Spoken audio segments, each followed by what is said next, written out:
We have to be sure, because the experience shows that if you don't reach to a tangible conclusion, till that time it's difficult to trust anymore the United States.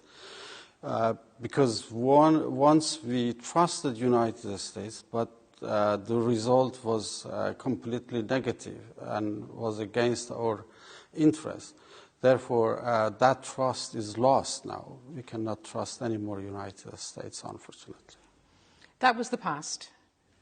Yeah. Right now, they're trying to get you back to the table with an administration that wants to return to the deal. And they say you're not making it possible. No, that's not the past. That's the past that continues, is But present. they're asking you to engage with them now and to stop wasting time. And time is running out, they say. Time is running out, please. If I was there, I should have told them that then if your concern is time, please start removing sanctions. At least show us that you are serious, because we have a very bad experience of you. We don't trust you anymore. The U.S., for example, continues to emphasize that it prefers the path of diplomacy. But it says that if Iran continues on what it sees as dragging its heels at the talks, they will and are now looking, as they say, at other options. Iran is a country that we are not really in our foreign policy for war or armed conflict with the others. We don't want to be aggressors. But for sure, we know, all of us, that we are good defenders, always. We are not going to be intimidated by the others, but if there is an action, military action against Iran, I'm sure that Iran will well defend itself. How likely do you think that is, a military option? You look at the file closely. I don't think that people are ready to do that. I mean, the U.S. has tried a lot of wars in our region, and we see the result. The United States has realized that war is not a solution. You can start a war, but you cannot tell that who is going to finish a war and how is going to be finished. What, in the sense of that if a war is unleashed, the consequences would be enormous?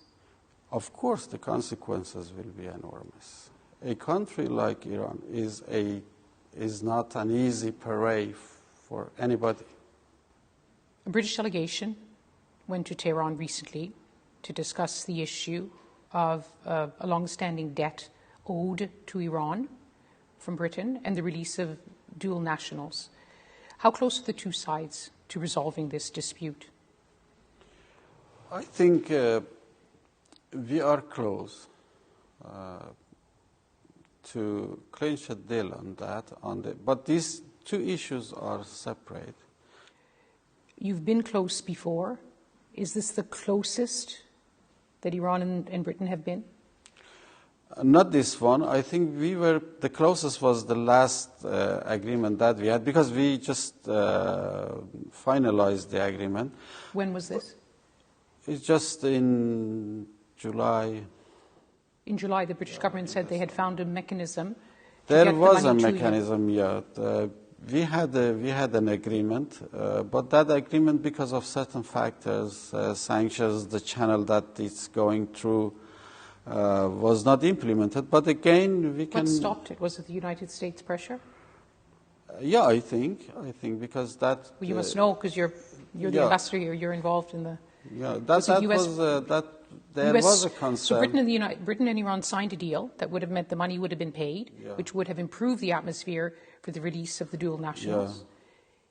But the United States stepped in and said that's not possible. It's a violation of sanctions. Sanctions of United States, because there was a concern that U.S. may block the money when it is being transferred to the Iranian account. So a delegation went this month again to try to revive the deal or a solution. Did they make progress? They discussed some of the ways. Our British colleagues, they also tried.